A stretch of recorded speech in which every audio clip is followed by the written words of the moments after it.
Ignorer les choix. L'absence de solution politique. En file indienne, les ambulances des pompiers stationnent devant l'entrée des urgences. Fait que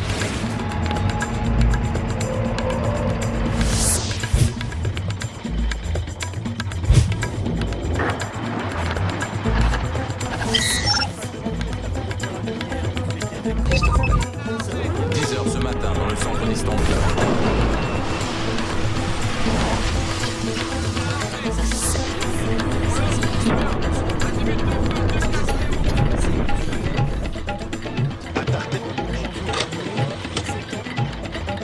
This is a country of power.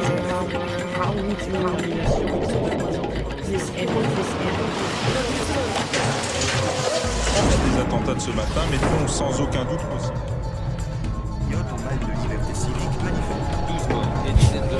Pour quelle raison est-il légitime, est-il possible de parler d'un ennemi commun, un grand nombre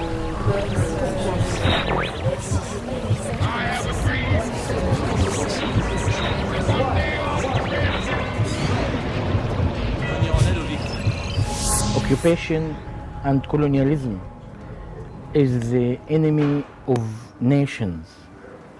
It's the enemy of civilization. It uses force against the will, the free will of citizens or nations.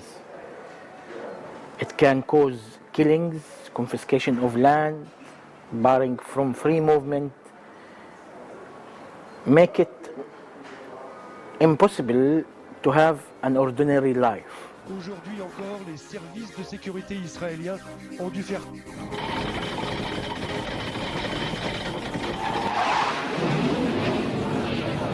Reçu cet après-midi.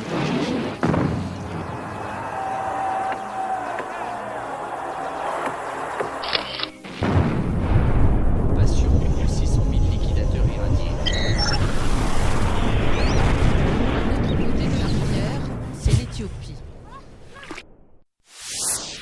Decline of international law, the idea that we have a sole superpower and that whatever that superpower does is justified afterwards and becomes the law. And we saw this in the invasion of Iraq without the consent of the United Nations Security Council, and in circumstances where it was obvious that if asked, the Security Council would not give its consent. Дело в том, что американская политика установления такого универсального мира, подчиненного интересам Соединенных Штатов, привела к системному кризису человечества. И наиболее острые фазы этого кризиса проявляются сегодня в духовно-нравственной сфере или в сфере философского осмысления жизни. أنا أعتقد أن العدو الذي يواجه المجتمع الإنساني المعاصر هو ربما تغير كبير في الفكر الذي يقود السلوك البشري لبعض الناس أو لبعض التنظيمات وربما مع الأسف الشديد لبعض الدول. هذا الفكر المنحرف أو هذا الفكر الضال أو هذا الفكر الذي يطمع في تحقيق مزيد من المكاسب الذاتية الشخصية على حساب المصالح الكلية للمجتمعات وللناس هو الذي يمثل العدو الحقيقي الحقيقة. وبذلك هذا العدو يمكن أن يكون داخليا كما يمكن أن يكون خارجيا. Je ne suis pas sûr que le terme d'ennemi fasse progresser la discussion. Par contre, il y a bien un danger auquel nous devons tous faire face. Et il est possible qu'un État que l'on pourrait qualifier d'ennemi, en fait, se trouve dans une population où dans une situation où sa propre population est elle-même en danger. Il y a aujourd'hui un groupe qui manie à son avantage la politique des États-Unis et d'Israël, et ce groupe conduit une politique unipolaire qui se fait au détriment du reste du monde. Ça, c'est clair. I think that the use of enemies has been a political distraction to create fear in the United States. The very kind of amorphous nature of terrorism. Terrorism is nowhere and it's everywhere. That creates a tremendous paranoia in the people and facilitates their handing over quasi-dictatorial power to the president.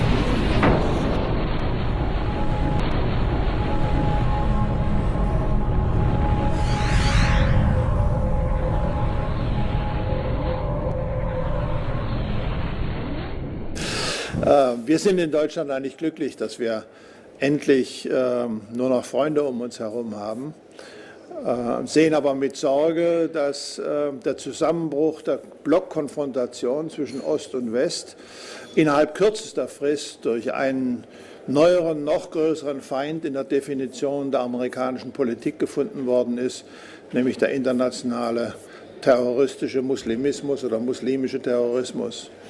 Ich persönlich glaube daran, dass diese ganze Feindkonstruktion aufgeblasen ist, dass wenn man alle Geheimdienste, insbesondere der hauptagierenden Macht, dazu veranlassen könnte, den Terrorismus oder die Agenten innerhalb des Terrorismus nicht mehr zu finanzieren, dass der Terrorismus zusammenbrechen würde. Und von daher glaube ich, dass wir im Augenblick die Situation haben, dass Amerika ausgestattet mit unendlichen Machtmitteln, ohne einen wirklichen Gegenspieler, drauf aus ist, die Ressourcen der Erde zu erobern und zu besetzen und sich untertan zu machen. Probablemente esté en la intención del gobierno, del actual gobierno de los Estados Unidos, usar el choque de la confrontación entre culturas. Pero esto no está en la naturaleza de los pueblos, no está en la naturaleza de los pueblos. Y en todo caso está muchísimo menos en la naturaleza de los pueblos sojuzgados, de los pueblos de lo que ha sido el tercer mundo. Entre los pueblos del tercer mundo no existe ningún choque de civilización. Existen contradicciones como parte del sur del planeta, que no es una cuestión geográfica la categoría de sur del planeta, es una cuestión social, entre esa realidad y el norte desarrollado. Esa es la contradicción. Nosotros no aceptamos eufemismos que pretenden tapar con falsas contradicciones las contradicciones reales que existen en el planeta, que son un problema de distribución, que son un problema de profundísima injusticia social. 2/3, en esta globalización, 2/3 de la población del planeta están afuera de los beneficios del consumo y de los avances tecnológicos. Este es el problema de la Tierra. Este problema no puede ser ni disimulado ni subordinado a ningún otro enunciado ni contradicción fabricada por las fuerzas del capital concentrado. The story of the shepherd that called wolf, wolf, wolf, terror, terror, terror, nothing happens. We have a war, the war against mass destruction. There is no mass destruction. We are not threatened. So people begin to lose their fear and have weakened the government. The danger is a weakened government by Bush will launch an adventure to revive the fear in order to try to maintain power. This is the problem.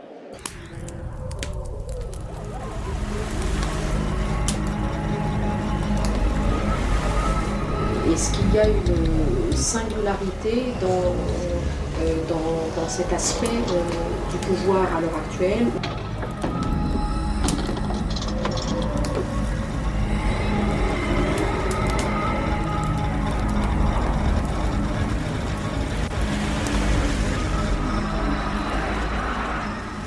They invented this whole idea of the clash of civilization, practically turning Islam into the enemy of Western civilization, which is a medieval idea. It goes back to the Crusades, it goes back to the Reconquista of Spain. It is crazy. It has nothing to do with the modern world. It is a renewal of medieval attitudes. And of course, this is very much in the interest of Israel, as perceived by the right-wing Israelis. It's not, to my mind, it is the opposite of the interest of Israel. But the governing ideology in Israel is very close to this idea because it serves our interest.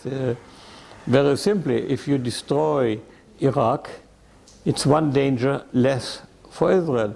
If you destroy Syria, it's another danger less to Israel. And if you destroy Iran, it's a huge help to Israel because Iran can have a nuclear bomb tomorrow, and that's a danger for Israel. So you never quite know in this relationship if you propose an ideology whether it's helpful for America, helpful for Israel, or both.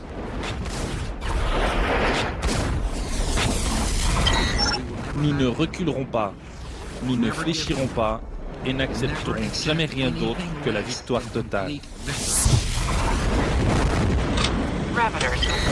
Lancé cette semaine d'un centre spatial russe, Eros-B, le nouveau satellite espion israélien n'aura donc pratiquement qu'une mission, surveiller l'Iran, détecter le moindre changement visible sur ses sites nucléaires. Depuis de longs mois déjà, une batterie de missiles antimissiles est en alerte permanente et des avions de chasse à long rayon d'action s'entraînent quotidiennement pour éventuellement aller frapper l'Iran.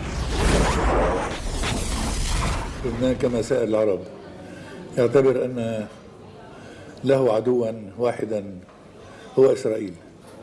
ذلك لأن دولة إسرائيل قامت على اغتصاب أرض عربية وتشريد الشعب الفلسطيني، وهو في معظمه اليوم يعيش في المخيمات لاجئا.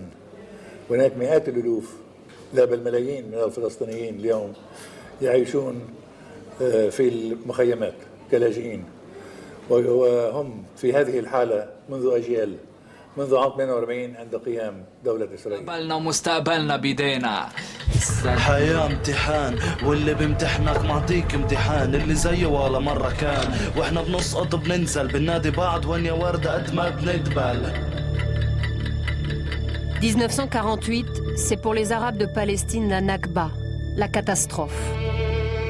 L'État d'Israël qui proclame son indépendance est un État pour les Juifs. Ses dirigeants veulent la terre, mais pas ses habitants. Les Arabes fuient par peur des massacres ou sont chassés par l'armée israélienne.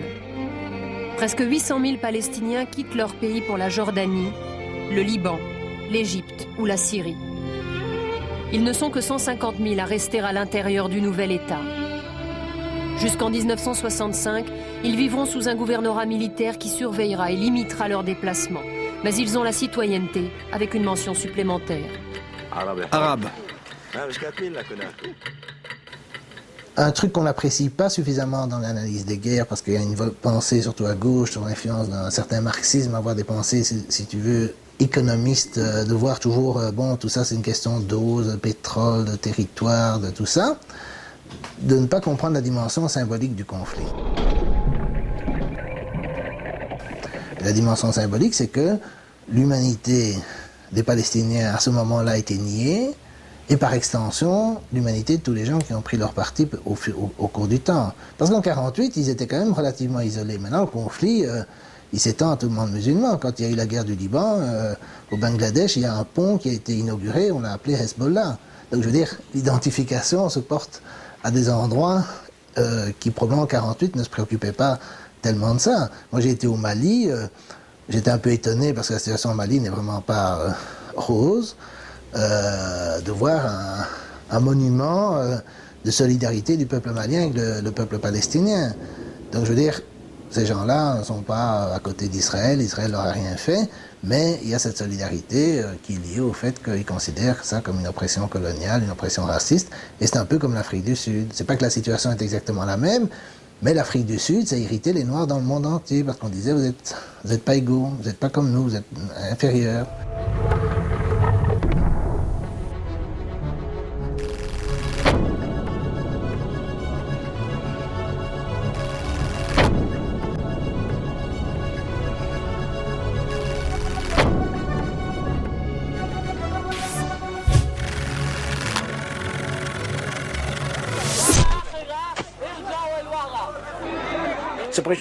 Séparation, c'est un mot. Ça veut dire apartheid en Afrique du Sud. Celui qui parle d'apartheid, c'est Meron Benvenisti, l'ancien maire adjoint de Jérusalem. C'est quoi la séparation? Une séparation dans quelles conditions?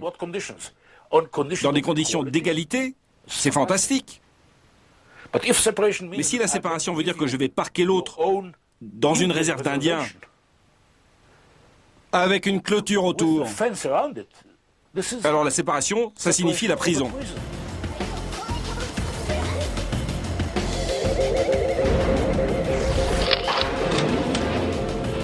Des blocs de béton pour stopper la violence. Sur 5 km de long et 3 mètres de haut, un mur se dresse désormais pour séparer le quartier sunnite d'Adamia du reste de cette zone chiite de la capitale. Ils disent aux gens d'Adamia que c'est pour les protéger des chiites de Sad City et vice-versa. Mais ce sont les Américains qui sont à l'origine des violences confessionnelles. Ce mur est présenté par les forces américaines comme la pièce centrale du nouveau plan de sécurité du général Petrus. Supposons, on met un mur. Supposons, dans ces perspectives maladives, à mon avis, perverses, de croire que créer un mur entre eux et nous va nous protéger. Mais alors où on va mettre le 1,1 million Palestiniens qui font 20% de la population israélienne, qui sont israéliens? On va aussi faire un mur entre eux et nous? Et après, qui c'est qu'on va encore emmurer? Les Juifs qui ne sont pas 100% juifs? Les Russes qui ne sont pas tous juifs? Les travailleurs immigrés? Mais c'est une philosophie perverse. La vie n'a plus de sens. This system of occupation in Palestine is being supported politically and logistically and military by the American administration. That's why US administration is morally, legally and politically responsible for the suffering of the Palestinian people also. They are responsible.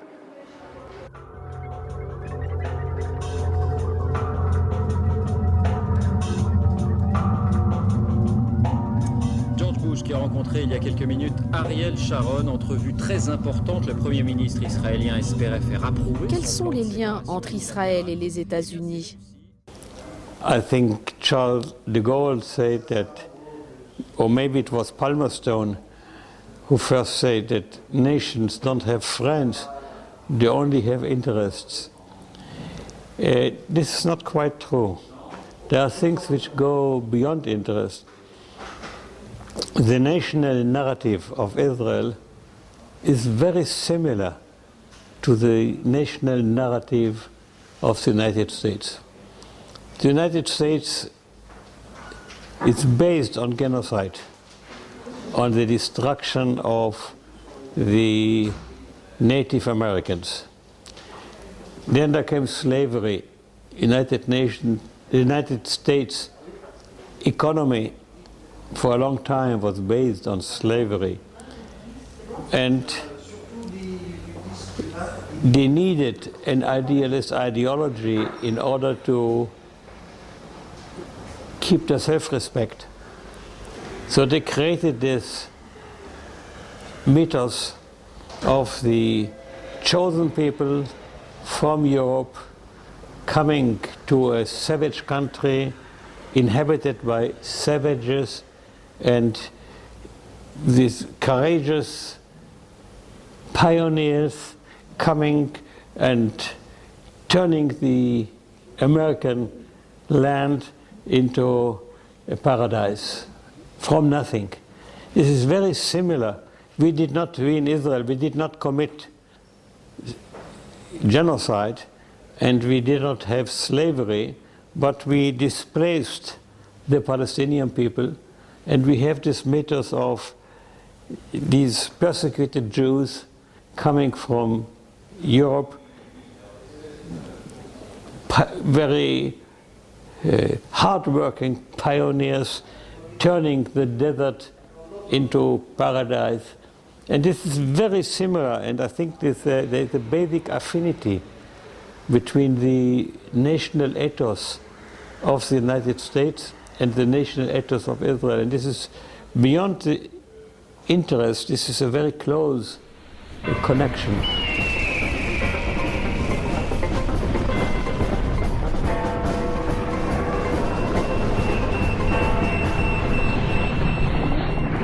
Objectif, détruire les positions du Hezbollah au sud Liban. The attack on Iran, on Lebanon was really an attack on Syria, because the Hezbollah organization is very strongly connected with Syria. When the Israeli army did not win a big victory within a few days, as everyone expected, many Israelis expected it and America expected it. This incredibly wonderful Israeli army against a little organization like Hezbollah.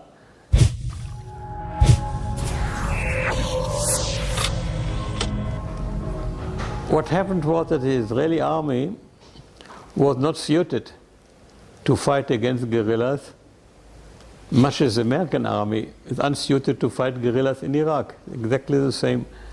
So we got stuck there, and the war dragged on and on and on. And the Americans, with the help of Europe, must not be forgotten, especially of Germany, prevented a ceasefire, expecting the Israeli army will win another day.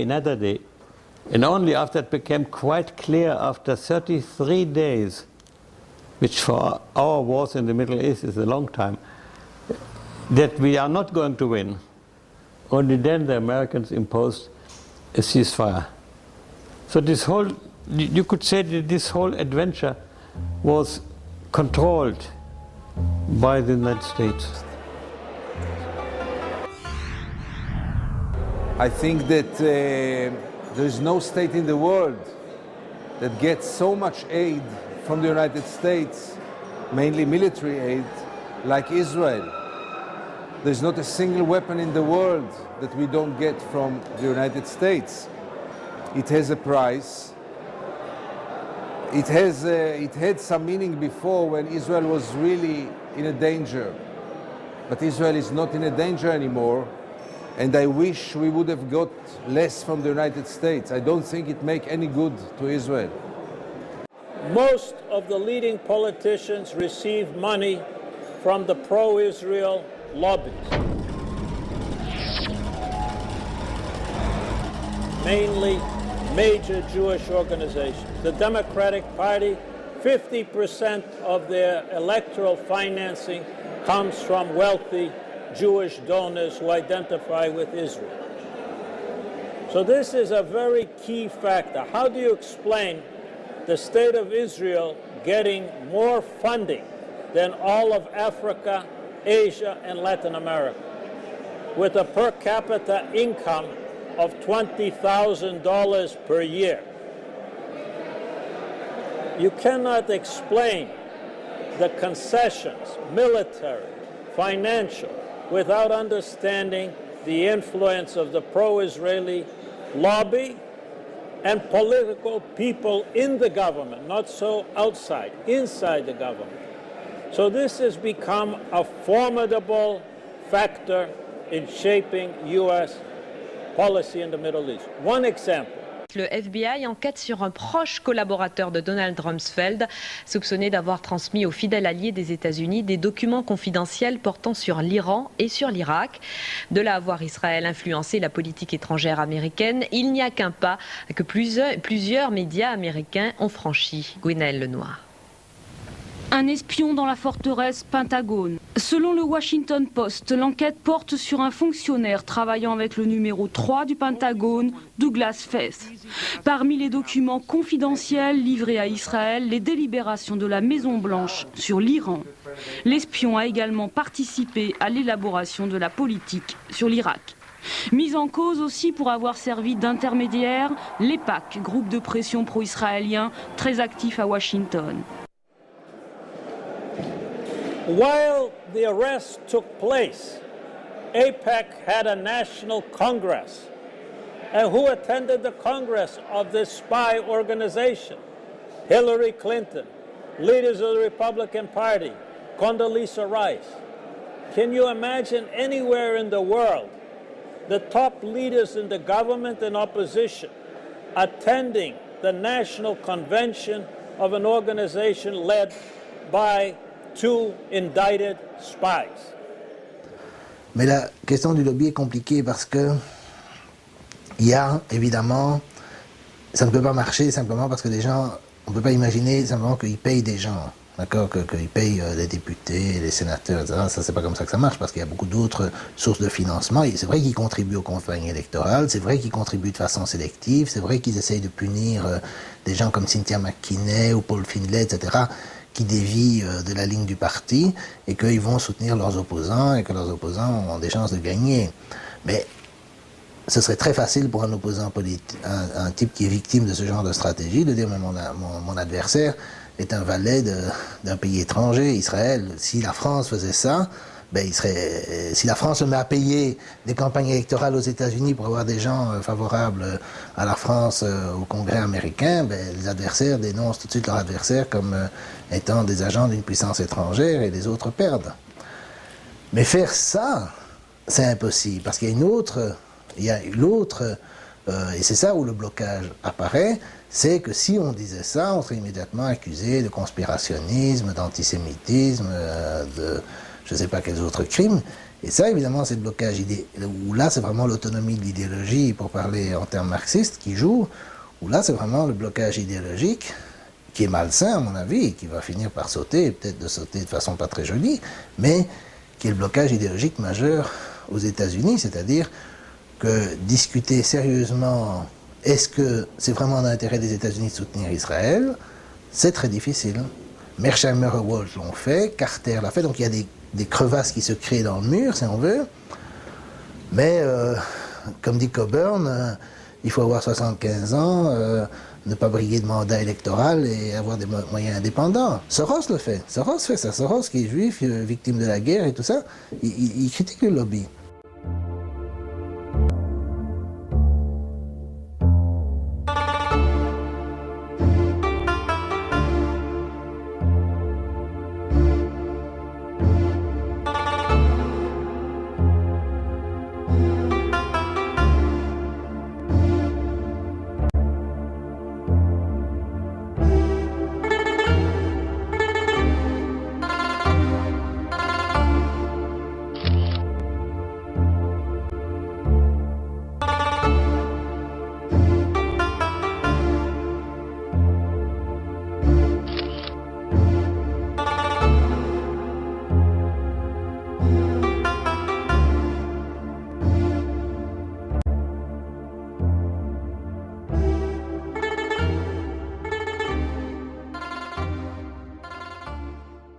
It's not only that Israel is completely dependent on America, it's also that America is to a very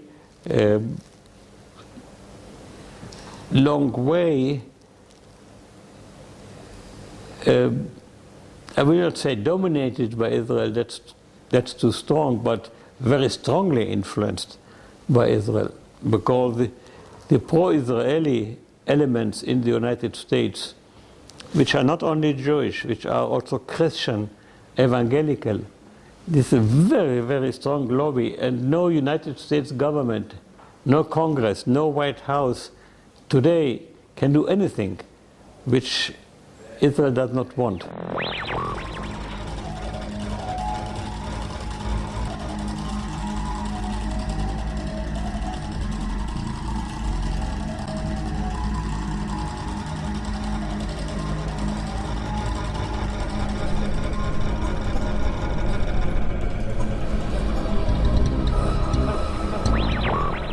Les évangéliques, vous le savez, ce sont ces protestants qui croient à la véracité littérale de la Bible et qui vivent leur foi comme une renaissance. Ils sont quelques 40 millions aux États-Unis. Ils avaient appelé à voter massivement pour George Bush. Eh bien, ils souhaitent maintenant en être récompensés. Un électeur sur 2 du président est un de ces chrétiens fondamentalistes et ça donne à ce courant de la société américaine, une quarantaine de millions de personnes, un sacré pouvoir. Nous avons une influence maximale aujourd'hui. Je préfère le mot influence à celui de pouvoir, car nous ne pouvons réellement dire à Bush ce qu'il doit faire, mais il doit nous écouter. Now, these Christians have a theology. In a way, it's the role, because basically it's an anti-Semitic ideology. What do they say? In order for Christ to come back, the Jews have to be concentrated in Palestine. If all the Jews are concentrated in Palestine, Jesus Christ will come back, and then all the Jews will have to convert to Christianity, and those who do not will be destroyed in the Battle of Armageddon.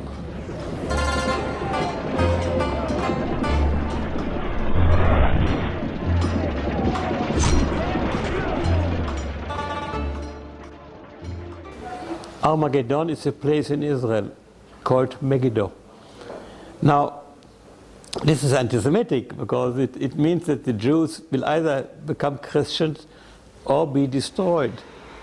But our government is, the Israeli government, the Israeli right wing, is very rational in this respect. They say we don't care a damn what they believe in, as long as they support us today, it's enough for us. So we have the huge support of this community, which is based on ideology, on theology, therefore cannot change easily. This is one element. Then you have this neoconservative. This is more an immediate problem, not a long range problem. They are mostly Jews, Jewish intellectuals, with an extreme right-wing ideology, very closely connected with extreme right-wing elements in Israel. They are what I call neocons, Zioncons. They are very influential in the government. The number 2, number 3 in the Pentagon were committed, fanatical Zionists, Wolfowitz, Feig, who had on their records in the 80s handing over documents to the Israeli state. You have people like Elliot Abrams, Middle East advisor to the National Security Council. You had Richard Pearl. You had Rubin, Pollack, Cohen, etc. All in extremely important positions in the government. So they are civilian militarists, but with a variation in their agenda, designing policies in the Middle East to expand Israeli power and destroy adversaries, national adversaries, like Iraq, Iran, Syria. It's no coincidence that these countries are also strong critics of Israel and support the Palestinians. L'American Enterprise Institute est l'un des instituts politiques les plus influents auprès de George Bush. Danielle Pletka, sa directrice, raconte avec un enthousiasme débordant le voyage qu'elle vient d'effectuer à Bagdad. Il y a des femmes qui sortent le soir sans être accompagnées par des hommes, il y a des gens partout dans les rues, même en dehors des centres-villes. Les magasins sont ouverts partout, les restaurants sont ouverts partout. Franchement, ça n'a rien à voir avec ce qui est décrit à la télé ou dans les journaux. Et moi, j'ai l'impression que les journalistes ne sont pas allés dans le même pays que moi. Danielle Pletka et les gens de l'AEI sont des néoconservateurs. Bien avant les attentats du 11 septembre, ils militaient déjà pour que les États-Unis interviennent militairement en Irak pour y installer un régime pro-américain. Le 11 septembre leur a servi de prétexte. I'm very seriously worried about some of the attitudes that have been stoked by neoconservatives. And it goes beyond, and initially it was, I think, used as an excuse for grabbing resources, and oil and gas resources in particular. But I think it's gone beyond that, and the Islamophobia has taken on a life of its own. It's been taken up by the popular media, and it's pervading into popular culture in the United States, in the United Kingdom, and elsewhere. So for me, these are very dangerous and very scary times.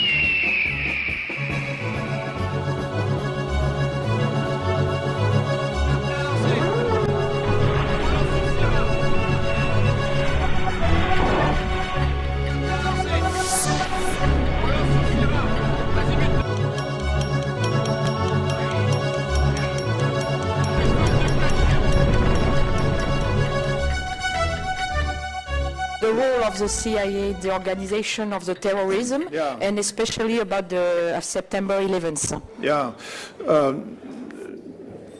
das erste Frage, die man sich immer stellen muss: Wem nutzt es eigentlich, wenn ein Terroranschlag stattfindet? Und das Interessante ist, dass all die Terroranschläge, die wir sehen, den Muslimen schaden, der ganzen muslimischen Welt ungeheuer schaden und gleichzeitig dem Aktionsprogramm der Vereinigten Staaten, wie es in dem Project New American Century festgeschrieben ist und dem die amerikanische Regierung folgt, ihr das scheinbare Recht gibt, überall zu intervenieren, wo sie immer nur will, in der Regel in der Nähe von Ölquellen, wo sie dann auch die entsprechenden militärischen Einrichtungen einrichtet. Und von daher muss man sich natürlich fragen, wer war eigentlich hinter dem 11.9.? Und wenn man dann sieht, dass die 19 Muslime es unter keinen Umständen gewesen sein können, dass die nicht fliegen konnten, dass die Wolkenkratzer vermutlich durch Explosionen zu Fall gekommen sind, dass die Propaganda sofort innerhalb von Stunden einsetzte gegen Osama Bin Laden, dann gegen Al-Qaida, dann gegen Afghanistan, gegen den Irak als angeblichen Unterstützer, obwohl feststeht, dass der Irak keine Unterstützung für den Terror gegeben hat, dann sieht man, dass da eine unglaubliche Kraft dahinter ist, den Vorfall auszunutzen, um daraus ein Recht abzuleiten, auf der ganzen Welt zu intervenieren gegen Terror. Und die amerikanische Regierung hat ja auch erklärt, sie sei in einem 4. Weltkrieg, der möglicherweise länger als eine Generation dauern würde. Da kann man sehen, wie langfristig das angelegt ist und mit welcher Ernsthaftigkeit es betrieben wird, und es bedroht uns natürlich alle.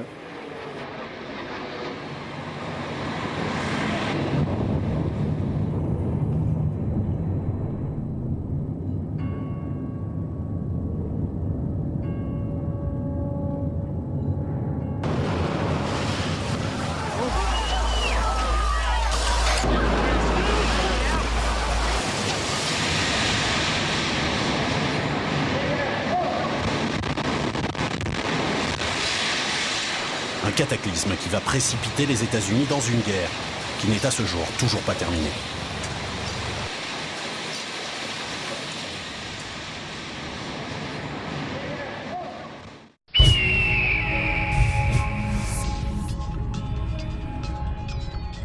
J'ai travaillé dans plusieurs commissions du Parlement et dans l'année dernière, j'ai travaillé toute l'année sur la question de la commission sur les vols secrets de la CIA en Europe et des prisons secrètes. J'ai publié un livre, comme j'ai travaillé là-bas parce que j'étais membre de la commission d'enquête officielle du Parlement, commission spéciale temporaire qui a été formée spécifiquement pour étudier le travail de la CIA après l'11 de septembre.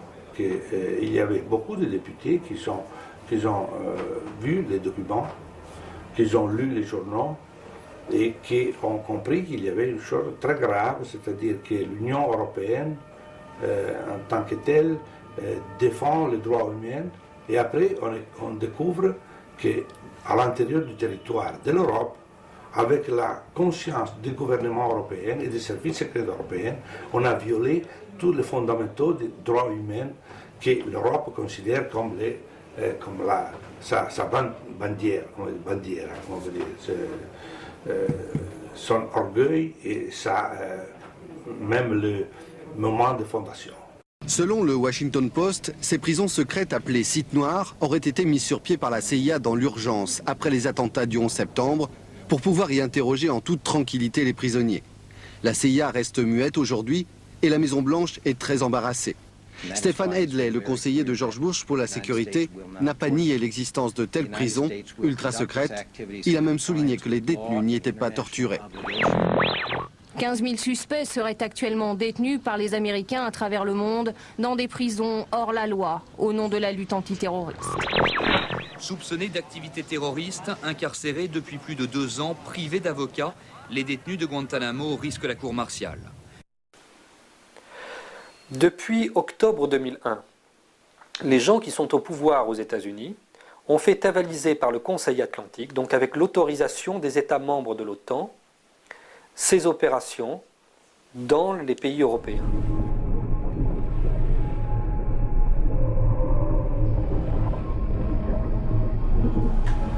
C'est-à-dire que nous avons collectivement renoncé à une part fondamentale de notre souveraineté, puisque notre code pénal, nos codes de procédure, les garanties que nous offrons aux justiciables, tout cela, nous l'avons abandonné dans les mains des États-Unis.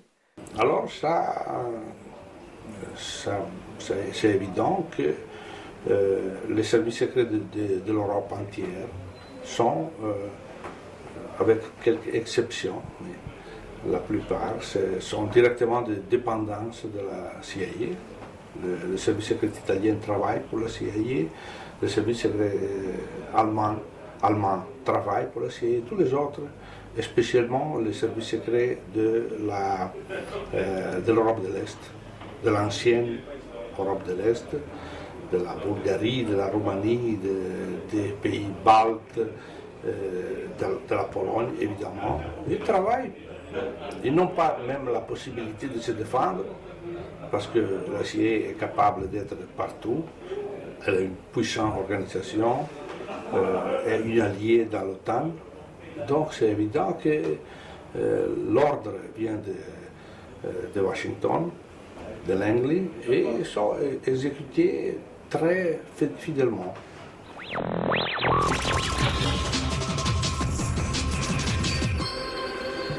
Madame, monsieur, bonjour. Il était 7h30 ce matin à Madrid, heure d'influence dans les transports en commun, lorsque dans la gare centrale et dans 2 autres gares de la banlieue, 4 engins explosifs ont semé la mort. Au dernier bilan, on vient de nous le préciser, 173 victimes et plusieurs centaines de blessés. Et quelques minutes après les attentats, tous les transports en commun de Londres ont été interrompus, les stations de métro évacuées, les quartiers concernés ont été bouclés par les forces de sécurité et la police a demandé à tous les habitants de la ville de rester à l'endroit où ils se trouvaient.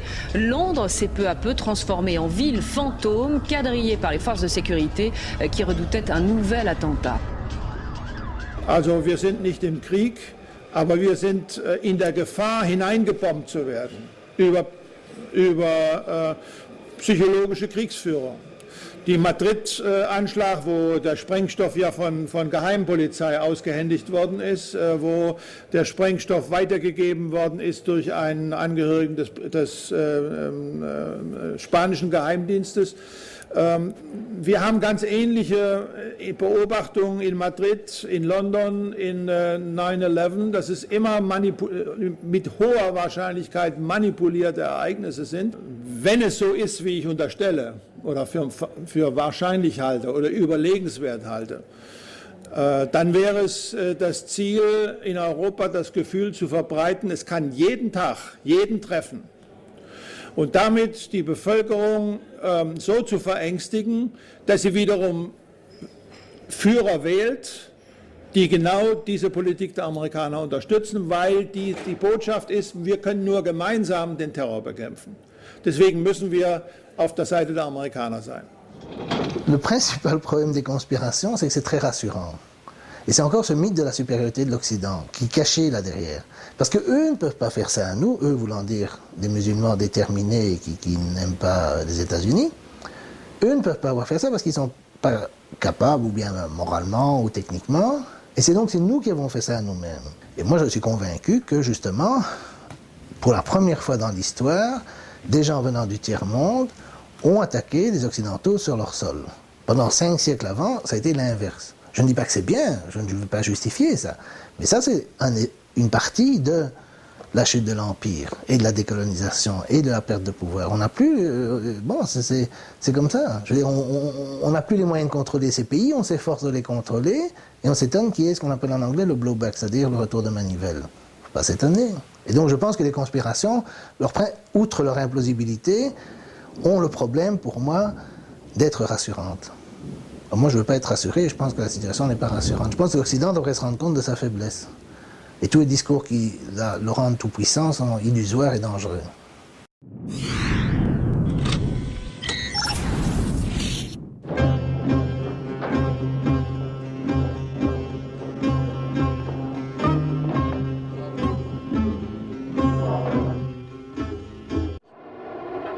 Ici, les lois islamiques sont appliquées à la lettre et la vie quotidienne est marquée par un conservatisme beaucoup plus rigoureux que dans les autres villes iraniennes. Partout, on célèbre les martyrs de l'islam.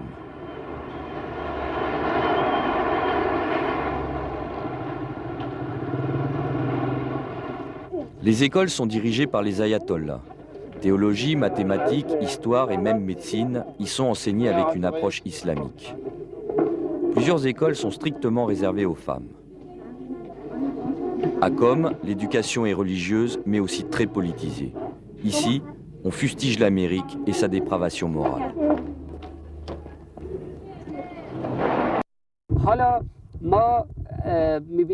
Nous voyons que le monde utilise Internet pour répandre son message inutile et matérialiste.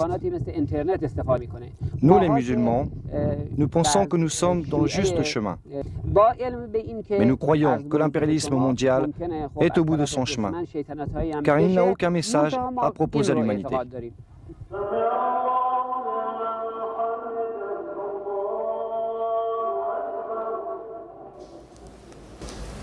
I believe that this so-called clash of civilization today, of the Western civilization against Islam, is nothing but a part of the real war going on. It's the war between the rich Western nation and the rest of humanity, which is getting poorer.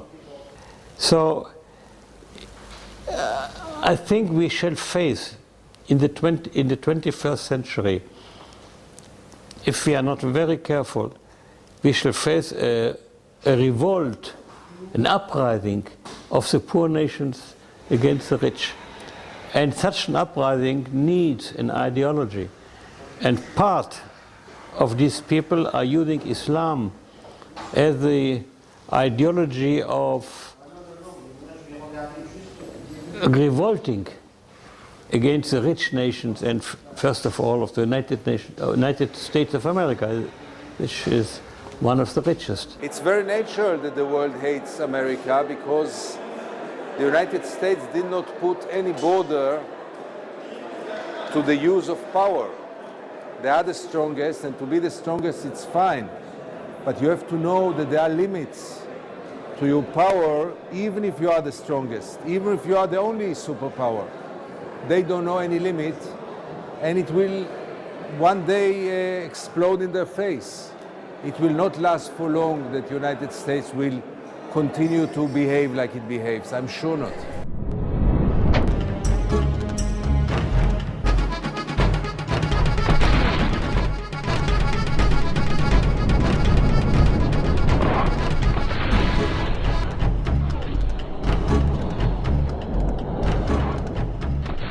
On voit que la réaction du système est effectivement l'usage de la guerre, de la violence, de la force directe.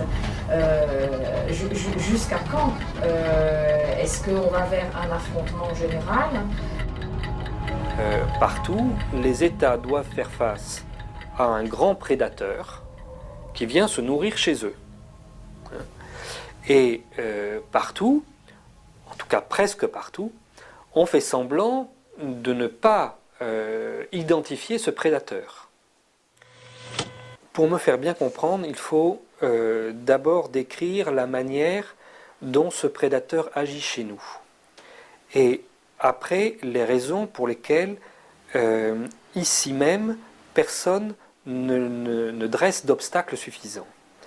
Donc, ce prédateur, je veux dire, le système économique imposé par la classe dirigeante des États-Unis à l'ensemble du monde, ce prédateur a d'abord pris le contrôle de notre monnaie. La spécificité de l'euro est d'être gouverné par une banque centrale tenue par une oligarchie financière et non plus par les États qui ont créé cette monnaie. Dès lors, il a été possible à un moment donné pour l'oligarchie financière des États-Unis de rentrer en symbiose avec cette oligarchie financière européenne et de remettre l'euro à leur service. Non plus dans une idée de parité, mais dans une idée d'utiliser l'euro pour payer la dette extérieure des États-Unis. Donc le projet a complètement changé par rapport à ce qu'il était au début. Mais il a permis d'ores et déjà aux États-Unis de faire payer leur récente guerre par les économies européennes. C'est un système de ponction générale.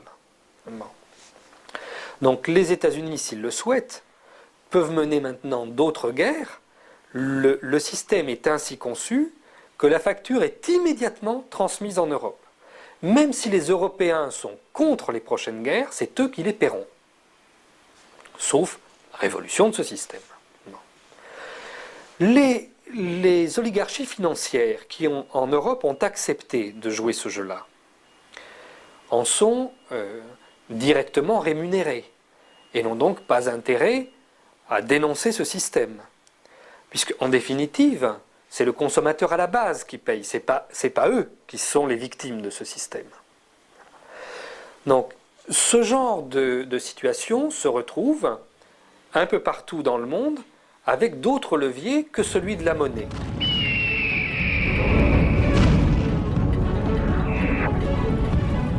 At the top, the capitalist system has incorporated everybody. The top Chinese leaders, their children now are investing in billion-dollar firms. The money is coming from America, from Taiwan and China. So the capitalist system, whether it is New Delhi or Beijing or Moscow, has incorporated everybody. They are not going to change the system. As I told you, if it collapses, all these people will go out of business. It was mentioned that even the previous Chinese head, Jiang Zemin, his son is part of a billion-dollar enterprise. Where did that money come from? It's the same in Russia, it's the same in India, it's the same in France, it's the same in UK, Germany. The capitalist system at the top has incorporated everybody. Ну и что касается Совета Безопасности Организации Объединенных Наций, то есть 5 постоянных членов, 3 из которых, Россия, Китай и Франция, не согласны с проводимой американской политики. И мне кажется, вот здесь взаимодействие этих 3 государств и их достаточно жесткая позиция по вопросу соблюдения принципов ООН, и особенно в плане предотвращения агрессии, могла бы сыграть серьезную роль для изменения вот нынешнего агрессивного миропорядка. Вот. Россия, мне кажется, могла бы, и я надеюсь, что она выступит именно с инициативой вот, изменить характер работы в Совете Безопасности. Но российская сегодня элита, она очень завязана на американские интересы, имея в виду свои личные интересы. Надеемся, что в России будет другая элита в ближайшее будущее и другая политика.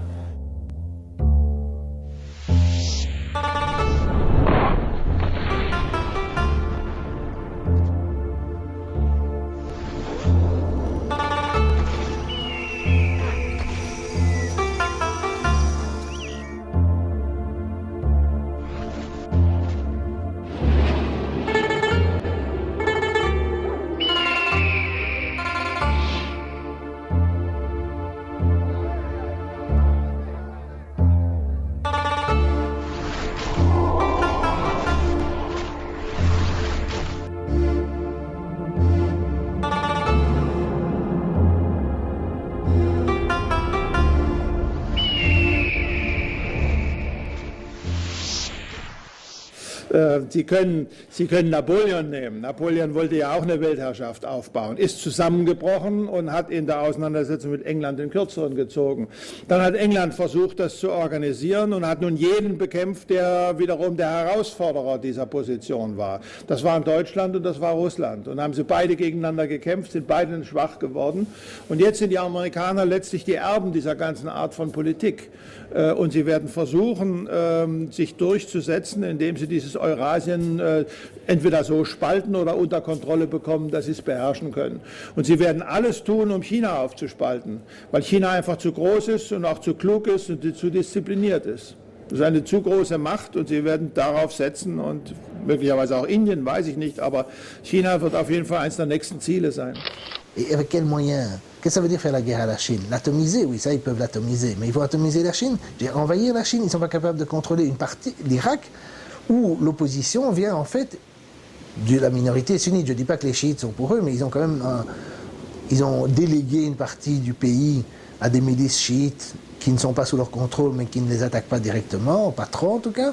Puis dans le reste du pays, ils ne contrôlent rien. Alors, si dans un pays de 24 millions d'habitants, étranglés par 13 ans d'embargo, etc., ils n'arrivent pas à prévaloir, ils vont s'attaquer à la Chine.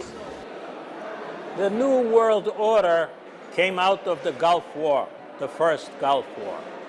Bush father envisioned that out of the first Gulf War, that all of the Europeans and Arabs and other countries, Yeltsin's Russia, would become a doormat, a rug. That disintegrated quickly. Europe became more unified, China strengthened, Russia recovered, and 20 years of neoliberalism in Latin America generated stronger opposition. Today, the New World Order is a nostalgia for a moment in the 90s when it was a dream. To try to recreate a New World Order on the basis of military engagements, invasions, etc., has failed. In the first country it was tried, Iraq. À Fallujah, c'est l'intensité de la résistance qui semble avoir surpris les forces de la coalition. Autour, les Irakiens crient d'abord victoire, puis se mettent à lancer des pierres et des cocktails Molotov contre les blindés et les militaires. La tension monte, les premiers coups de feu claquent. Mais ni les bombardements, ni les attaques des chars américains ne semblent pour l'instant en mesure de venir à bout des rebelles retranchés. Les soldats américains qui ont connu l'offensive contre le régime de Saddam prétendent que la résistance rencontrée aujourd'hui est bien plus forte que celle opposée l'année dernière par les troupes de l'ancienne garde républicaine. There was a whole political agenda before the war in Iraq. Afghanistan, Iraq, Iran, Syria, etc. The invasion of Iraq and the resistance has paralyzed the plans for multiple wars. The U.S. is stalemated, paralyzed. The number of soldiers re-enlisting has declined. The number of reservists is demoralized. They are only a short-term military. So the Iraq resistance has opened the basis for opposition in the United States. Why? The American people did not respond to the deaths of Iraqis. 500,000 under Clinton and Madeleine Albright. But now, when we have 2,100 U.S. dead, 15,000 wounded, and many more mentally disturbed, when they see that their social programs are cut to finance the war, when they see the petroleum prices go up, the U.S. people have begun to oppose the war and beginning to oppose Bush. Ils ne veulent plus d'un George Bush, grand ordonnateur d'une guerre dévastatrice et coûteuse en Irak. Des dizaines de milliers de personnes ont défilé hier dans les rues de Manhattan pour réclamer le retour des soldats au pays. On nous a menti. Nous avons perdu beaucoup de vies humaines, de l'argent et notre honneur. Il est temps de changer de cap. Les images de ces soldats tués au combat ou celles des blessés choquent de plus en plus l'opinion. Le président Bush, lui, préfère se féliciter de l'adoption récente de la constitution irakienne. Pas question de flancher maintenant, le message n'a pas changé depuis le premier jour.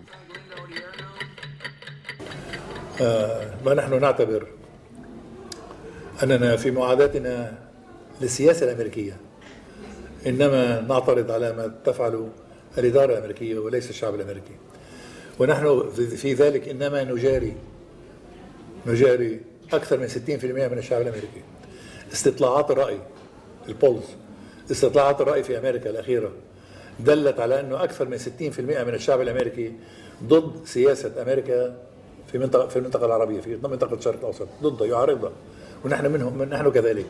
فإذا نحن لا نعتبر أمريكا عدوا ولا نعتبر الإدارة الأمريكية تسير في طريق خاطئ ونحن نعترض على السياسة الأمريكية. And you're beginning to get the traditional conservatives who are saying the budget is tremendously out of balance. We have to put ourselves back in order to avoid an economic catastrophe in the United States.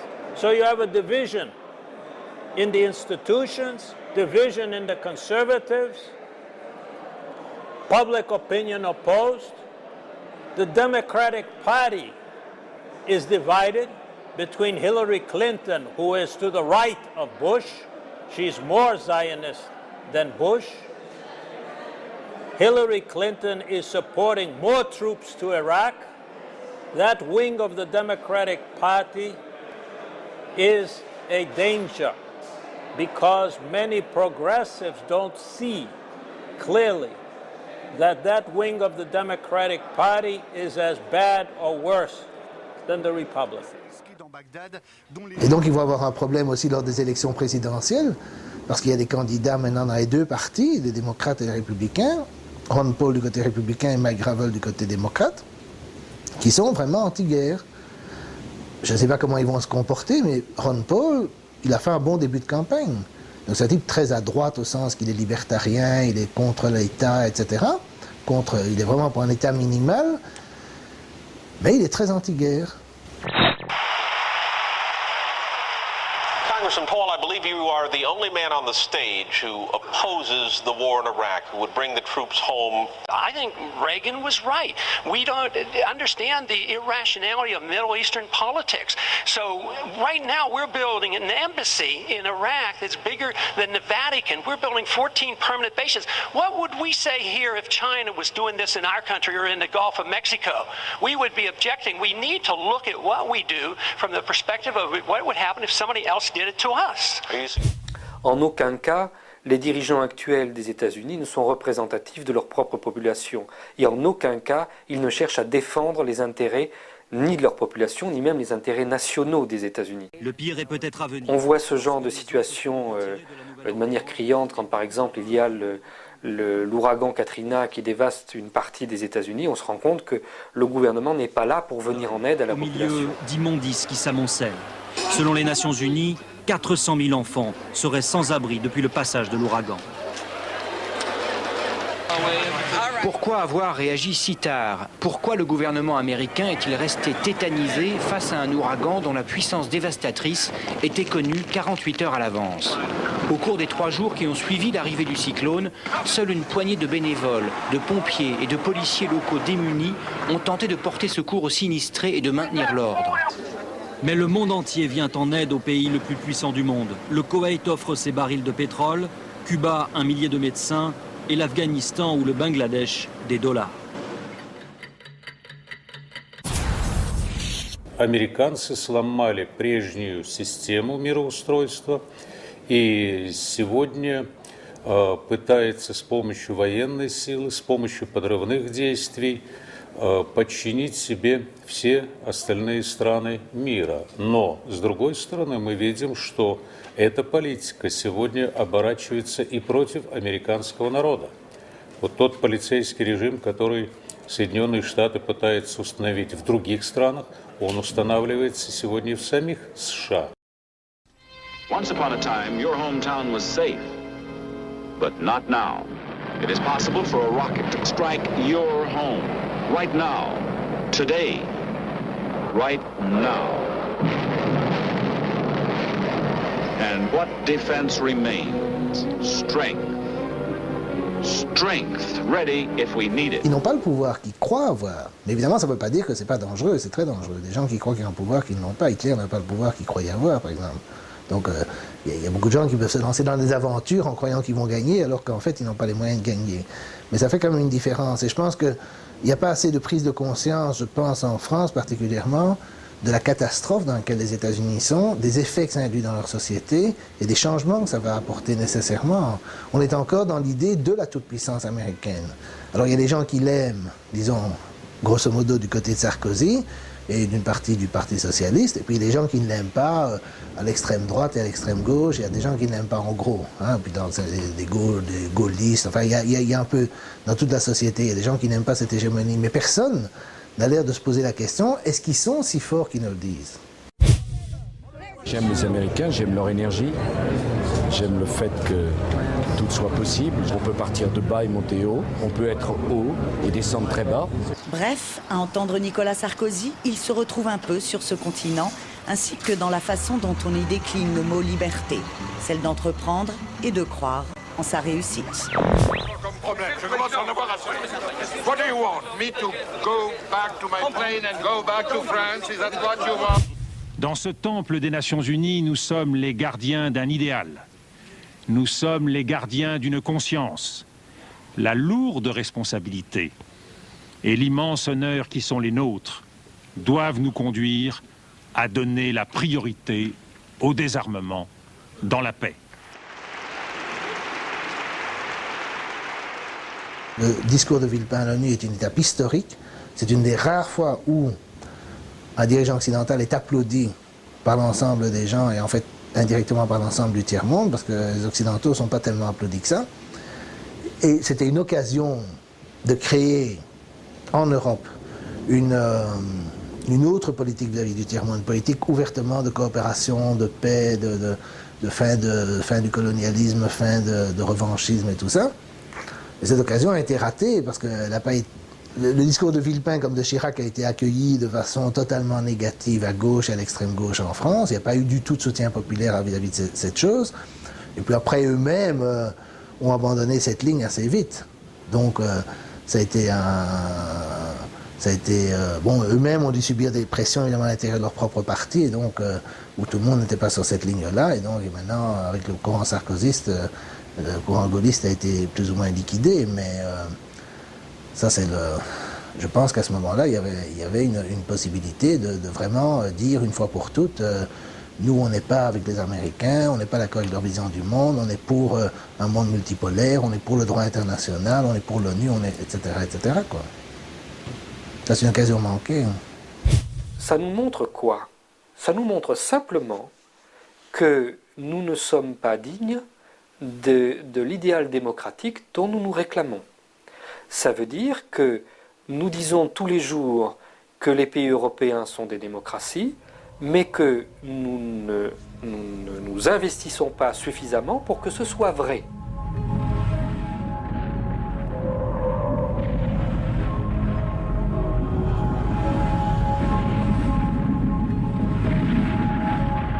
Quand on est riche comme nous en Europe, nous collectivement, on a toujours quelque chose à perdre.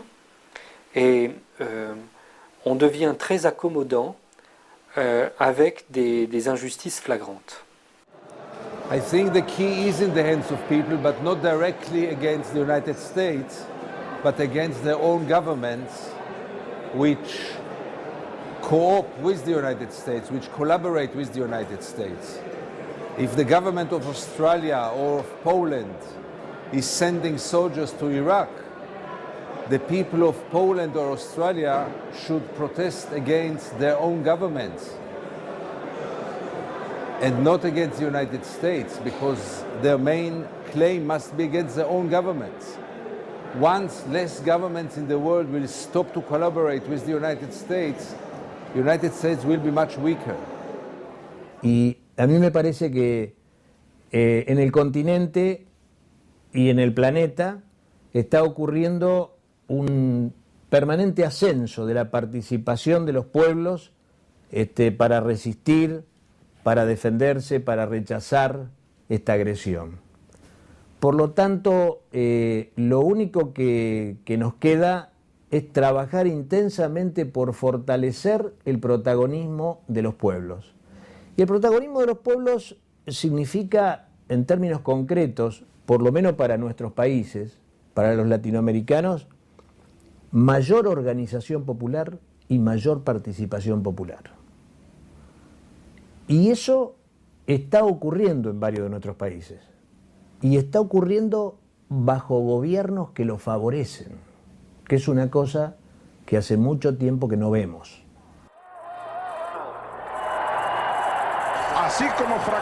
L'impérialisme nord-américain a déjà échoué dans sa volonté de mettre fin à la révolution cubaine. Eh bien, il échouera de la même façon à tenter de mettre fin à la révolution bolivarienne au Venezuela.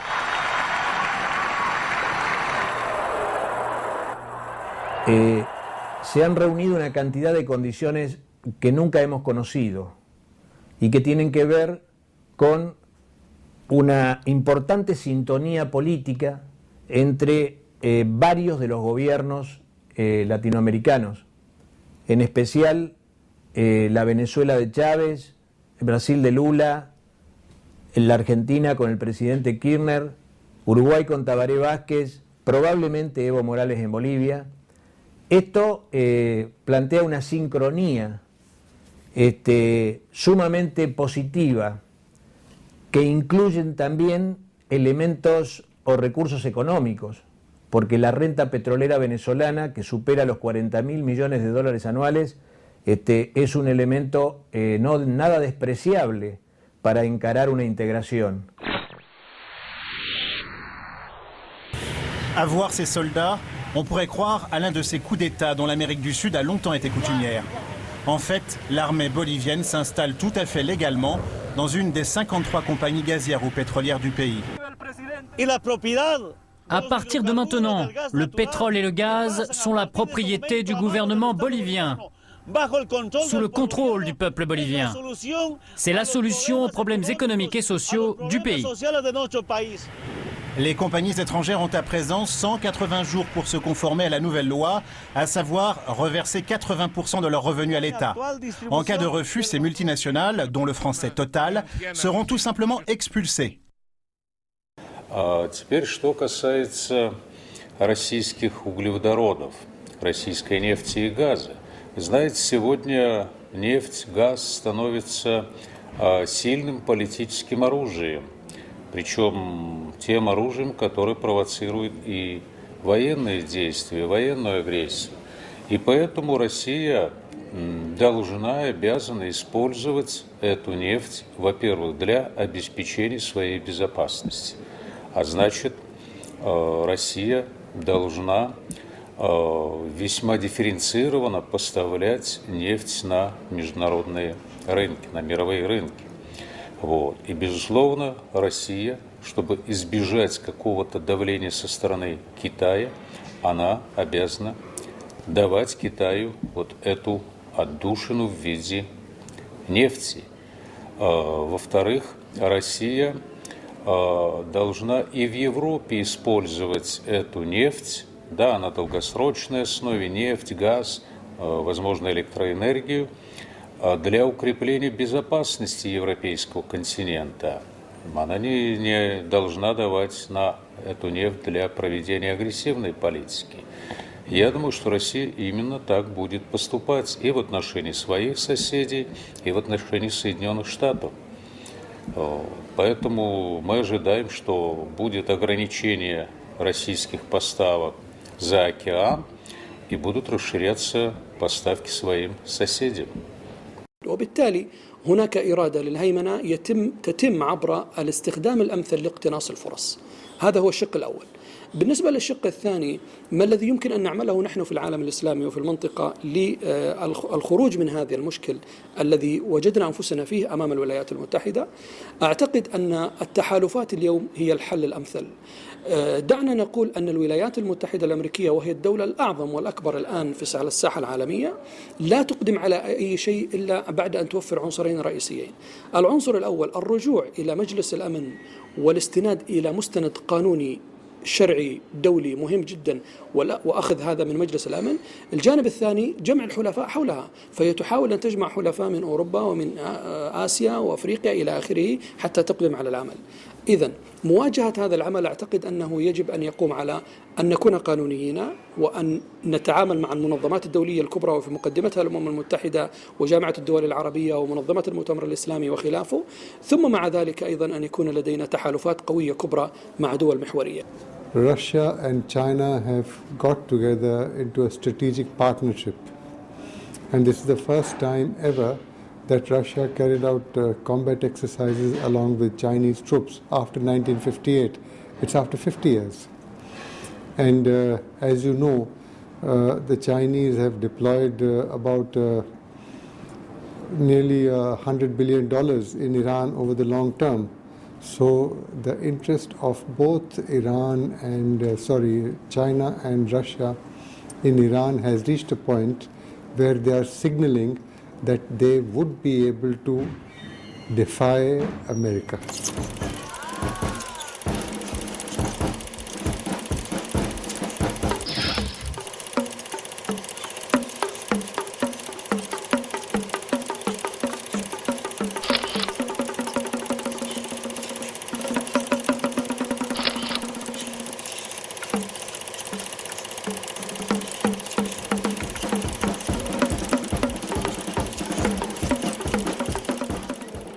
To challenge China today is self-defeating.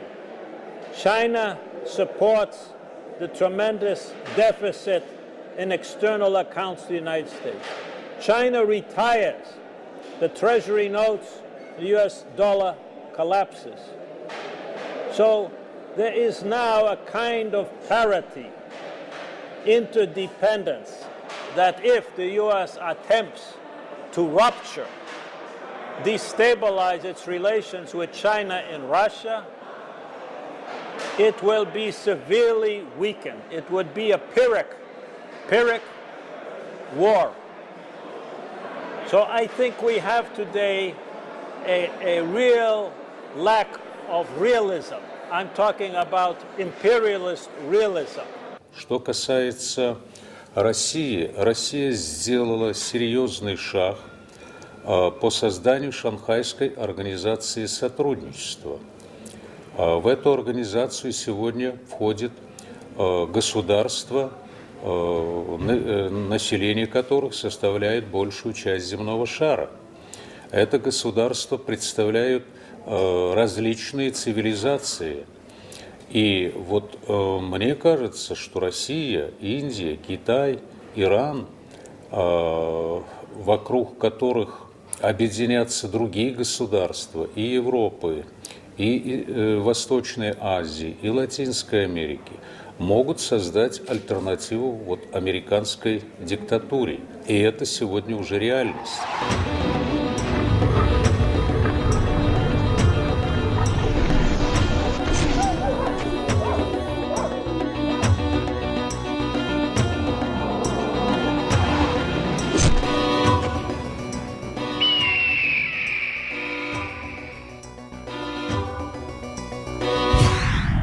La solution, pour nous, n'est pas d'ordre militaire, elle est réellement d'ordre diplomatique. Mais pour aller jusqu'au bout de cette logique, il nous faut des alliances très vastes qui doivent être appuyées sur les opinions publiques, sans ça elles ne sont pas jouables.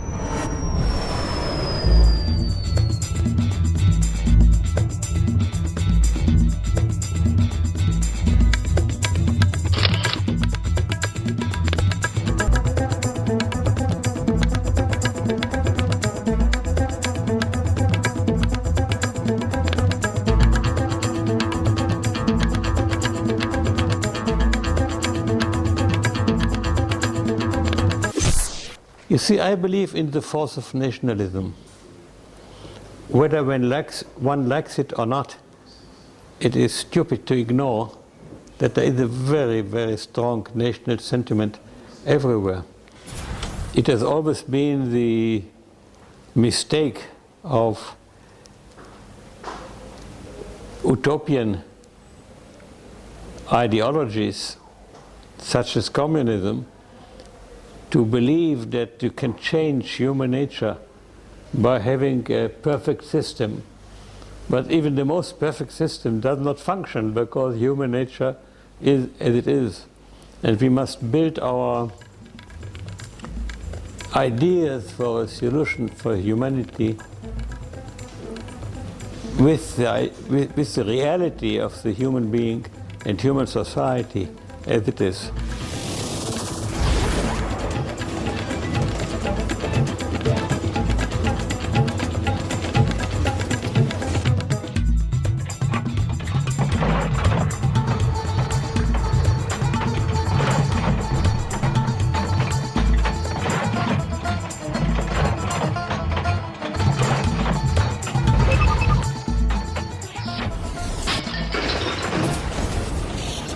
Europe has to play a role.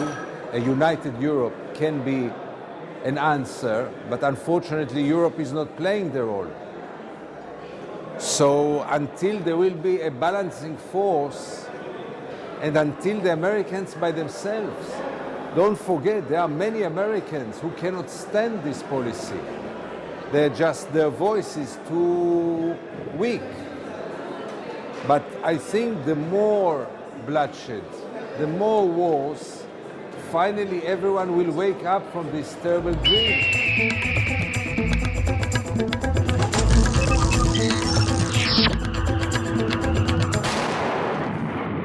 Je vois pas d'alternative, je vois pas comment eux peuvent, ça peut, comme on dit en belge, continuer à rester duré, je vois pas comment ils peuvent maintenir leur pouvoir indéfiniment. Et donc, plus tôt ils s'en vont et le plus doucement ils s'en vont, le mieux ça vaut. Et donc il faut qu'ils changent. Et on pourrait les aider si on voulait, mais on ne le veut pas. C'est ça le problème principal de notre temps. C'est l'atterrissage en douceur de l'impérialisme, de l'Empire américain. Il se pourrait que ce soit une chute brutale, il se pourrait qu'il y ait une guerre nucléaire, il se pourrait. Et moi je plaide pour un soft landing, comme on dit, un atterrissage en douceur. C'est pas très révolutionnaire, c'est pas très radical, c'est eux qui sont radicaux, pas moi.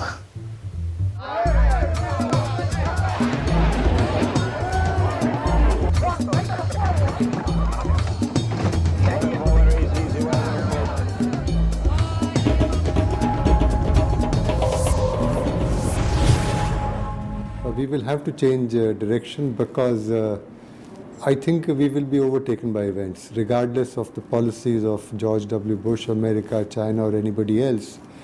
The Earth is already sending out signals that this system, the capitalist model or the economic model we are following, is unsustainable. And anybody who goes to China sees the development in the northern areas. You will find that you cannot see the sky in the evening or in the mornings because the pollution is so much.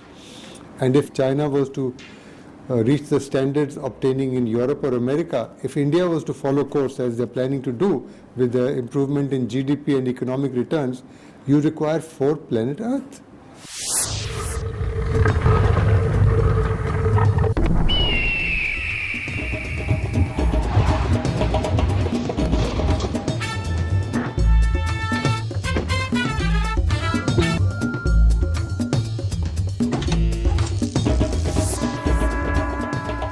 Estallaría el planeta si todo el planeta fuese primer mundo en la versión actual. No sería posible. Esto solo es posible con un pedazo de la humanidad, mientras otro gran pedazo está marginado de comida, salud, educación, vivienda. Entonces, nosotros en cada país tendremos que buscar con mucha creatividad, con mucha imaginación, con mucha sabiduría, nuestro propio modelo. Nadie puede decir hoy cuál va a ser, pero aspiramos a que no sea este ni peor que este, sino mejor.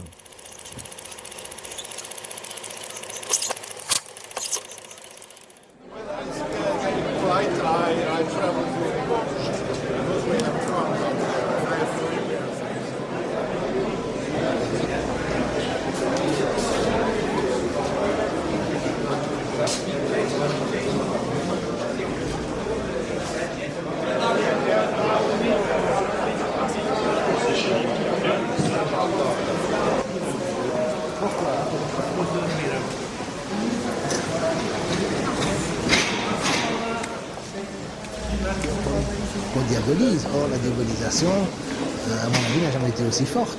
Donc, c'est une preuve de non-tolérance. D'accord, la tolérance, c'est pas la tolérance avec des gens qui ont les mêmes idées que vous, c'est des gens qui ont des idées opposées.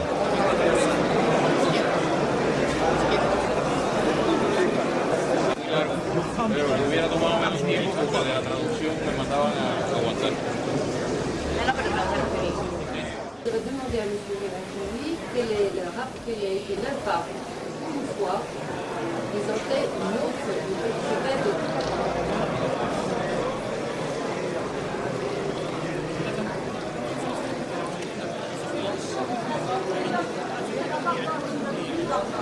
Voilà, on a compris, s'il vous plaît.